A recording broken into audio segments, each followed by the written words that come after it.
Ouais, tomber du ciel, tomber du ciel. Akwea, tomber du ciel. En tout cas, tomber du ciel, et le romo bat faut batala en mingi. Les émissions oyo, ils ont le belela toujours bien fait, toujours exploit ya ouais rason droit de la forêt. Alex Ntima kobosa na te Moro Tezoya. Moro Tezoya, il faut qu'on explique mon kilé ba ana tona catastrophe. C'est ce qui était les lois de la forêt. Donc voilà quoi. Ouais, Alex Ntima, en tout cas, vous êtes là boyo kala to sola, mais pas là pour 1 heure de temps, 30 minutes. La bi qui makamto boza na mon besoin na bosona bino calmement posé. Donc ils ont un problème. Mais vous êtes là Moro Tezoya, maman na bon mona ko tout des fois te baso na bien oui membran. Donc so on a kakolo au ministère des fois. Voilà, merci beaucoup. Tima qui est bon résident.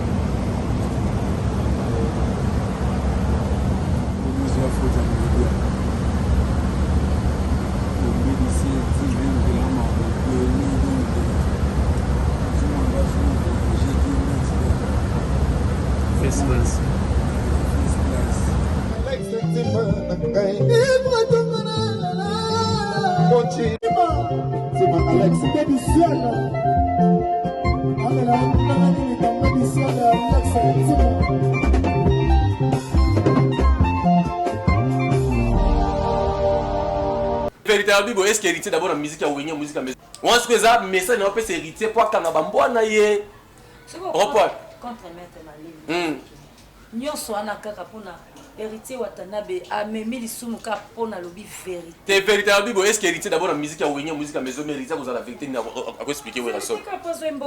T'es dans le but depuis quand elle va payer $50, on a pas d'aller payer $50 ma baisse hérité ça moi mkaza ala dia mutu mukoloti. T'es dans la côté on a que bamboya ya wata bozo ta vraiment ya ko sangana leader na bino bo sa promotion ba makamu na bino. Pe en plus orchestre ba mise mikolo ko la pas JB. Ba mise pe hérité ba mikolo binene lo pas JB avec comme munene.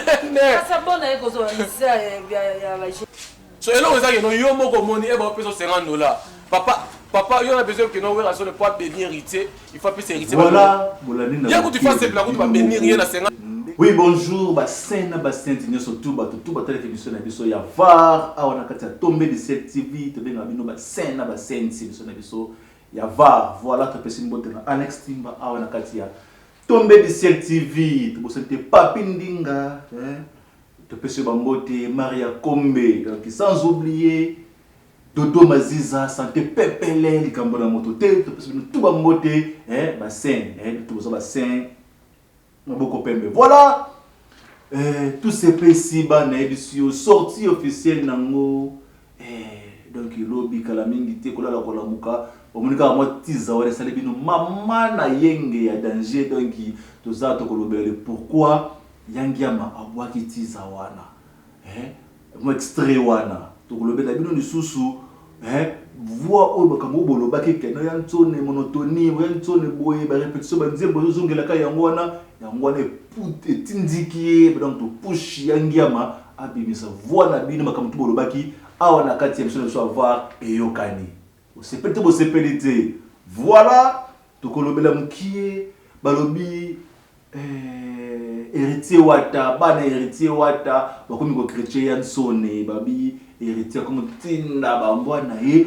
ba chrétien yansone na bisio bon aux avoir va penza donc to kotala yango awa na kati awa voilà héritier wata na bazo beta lisolo ya ndene ni yansona beta ka 12 ba vidéo ezali to kotango aboko mona artiste Diego azosenga SOS azolela pa yansone mazolela pa yansone me wapi Diego nakatanga ndalo toku alobi Seleo Scram azongi lisusu Seleo alobi ke na poto liboso afali Seleo alobi ke Tokos cri wana tokos mo wana tokos eza ya ye faux Fally Ipupa zongisela ya tika koloba tokos. Est-ce que c'est lui a raison, toi a raison te voilà oyo tokolobela yango lelo tokoloba pe le pourquoi les vraies raisons oyo esali ke Fally Ipupa abetate concert ebe ba bato babika betie masasi tout ça beaucoup yeba les vraies raisons nango awa na kati ya biso ya VAR toujours voilà to banda sikoyo to banda toujours na ba photo na biso po ba vidéo za faux na biso rando donc tokolobela yango awa voilà to banda nano photo ya mone Célio Scram on est Célio Scram qui parle que kenda poto liboso ya Fally Ipupa bon pour que ne poto mninga soka le na succès to yo le ki mninga na succès bon to yebite bino ba fan bo chaka boko mela biso na kati awa Célio kenda poto liboso ya Fally Ipupa oui to boite est-ce que sikoyo nani azobeta ndule koleka moninga nani azala succès koleka moninga bon ba fan ba scène ba senti bino tout bon répondre na question wana voilà tout le moment mokie le pourquoi Fally Ipupa concerne cela qui nungu na kati ya Goma parce que ndaki bato lobi ke no ba beti masasi ba bengani et tout ça bon le vrai raison zali que je m'excuse raison est solo zali que balobi ba pesa qui a kobeta fala si ça concerne à 17h mais bato ya retard vis situation moko sécuritaire kuna il fallait bakata ndule avant faut bakata ndule avant to bazo beta avant bakata police ya bi que non te rekoki 17h 18h rekoki faut bakata ndule population et boyaki alors résistance ya mbila na ba civil bika ndenge suka kaka en plus ba kota ba Goma kuno bika ka pied moko kotoyo ba rebelle pied moko kotoyo yo ba M23 ba wazalendo tout ça et c'est là que masasi beta po ba bengana ba to ba di ba parler suite c'est makambo ngo ndenge zalaki ya ngwana c'est l'information oyo tozui à partir ya Goma Kinshasa pa ba source na biso o bazalaka de partout voilà wana ba photo otozaki na musiko mais ko avant to banda balobi to se plesana no bana android oborataka bilengi ya kapaya atava de person kapaya oleka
voilà tout quand on a poussé on les a tout fondant mais yes nan on les a dit on a dit que ya campagne donc nani a compété les sous modèle pour na kati maison mais ya malamu sabana balobi que album ebimi a tiza partie extrême moko ya obota la mo wele ka var na biso ya tout ce pays siba ya ngiama na dit que non tombo benga biso na se no poser ba question bolo ba pourquoi yan son na répétition na ye ba nzembo ka ya kala ba musicien ba répéter ka ba voix ya ba Lacoste ba nani tout ça ya ngwana to ela kibino to zo ba question na bintu kende na mo pa yangiama na bureau peut-être fandi penza boy CG katakata penza kotoyo yo maître ninja tellement mpandi donc président Mowe Ranson kotoyo yo ba misi ba fandi ba loba penza non yantone yoka kolela ya bana yantone yoki kolela ya bana atini ki penza ba machine yeba ndolo ba mo wi membran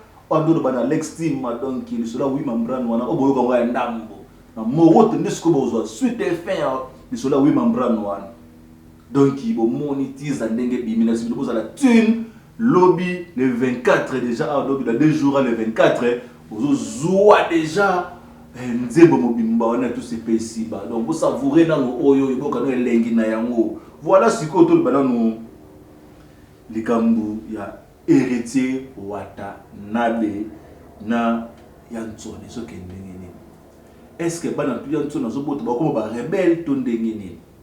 Est-ce que zali que héritier ndenge jeune frère na biso azolo bakala mingi ti ona tsela bino video ya mo mona ke no ba fan ba ni ko bebana e bana na ba fan si au monde komi leader a koto le loba moko boye aller rande bandi balobi na héritier Watanabe ka bambwa na ibo mbongo zalaki nani o abimisa ki wana parce que na tele émission moko na moneka ken pia na tandolo bakeno affaire ntaba $50 yantsona na $50 aloki héritier bon na bo album e marché te stade de tondate bon on les a comme à propos ya ken piana tout le monde sous forme moko ya maison mère à répondre ken piana te mais à répondre directement et pas héritier Watanabe. Est-ce que Rando bandi? Est-ce que papa na mwana babebani? Mwana bebadi na papa? Toyebite. Makambo bandaka boye. Makambo bandaka kaboye. Ah peto lala te nakati var na biso donki Maria Kombe tele lapso di kambo yo. Papindinga na biso fo tele lapso di kambo yo po. E bandaka kaka boye lobi ba fan ba kobebana. Lobi héritier Watanabe wa bengane so ya kaso maison mère te peso bio ba ngoni ba bengana ka batu donc tali na ngoya ngia mate so ba fan ba tomboki ba ko bengane héritier Watanabe. Pourtant nos jeunes frères oiseaux répondre na ba question ya de connexion journaliste tout bon to zo na plateau na so ya va to les cas. Véritable bibo est-ce que héritier d'abord la musique ya wenya musique ya maison. On se ça message na pe héritier pour kanga ba mbwana ye. Report contre maître Malini. Nyonso ana kaka pona héritier Watanabe amemi lisumu ka pona lobi vérité. Te véritable bibo est-ce que héritier d'abord la musique ya wenya musique ya maison mais héritier vous la vérité na ko expliquer où la so. Ka pozo mbonga mabe. Te na bibo depuis quand elle va payer $50 on a pas d'ailleurs $50 mabe est-ce que héritier ça moi mkaza ala dia mutu mukoluti. Te na ka côté on a ke bambwa ya wata bozo ta vuma ya ko sangana leader na bino o sa promotion ba makamu na bino. Pe en plus orchestre ba mise mikolo ko la pas JB. Ba mise pe héritier ba mikolo binene lokole pas JB avec ya komi munene. Ça bona eko zo misa ya ba so elo ezaki no yo moko moni e ba peso $50. Papa yo na besoin que no wera so ne pas bénir héritier il faut plus héritier. Voilà bolani na. Ya ko tu fasses la ko tu va bénir rien na 50. Ndenge ni jeune frère wana azolo ba propos ya héritier Watanabe. Bozolo banase tozoyo kate Ganga Bongama hey Bongama tout se fait ici-bas tout se fait ici-bas tout se fait ici-bas Maman Bongama 910 €. Fallait normal. On a mon Oriana. 910 €. Mais ce que soit nati la boutique on s'en on a pris assez. Bon. Donc ko ba osa la biso ils ont côté. Donc toujours ça la même qualité mais to tiango prix assez. Vraiment. Donc est-ce que mutumo batunde est-ce que photo timbela parce que place au qui bimsa 910 €, oye awa to pesa on a fond bon mais même qualité. Même qualité. Voilà, nous avons même qualité, au lieu de nous mettre 900 € quelque part, et puis nous avons travaillé, ils ont soutien, tout c'est soutenir quoi. Le roi de la forêt, Mobali Yassi de Jim Mampata, tout ça, Awana, la lumière de Tirki, bien baptisé par Mampata, le général de Depanzo. Le roi de la forêt, Nazoya, Denabaki, Banawenge, Kozonga Nangai Boye retour.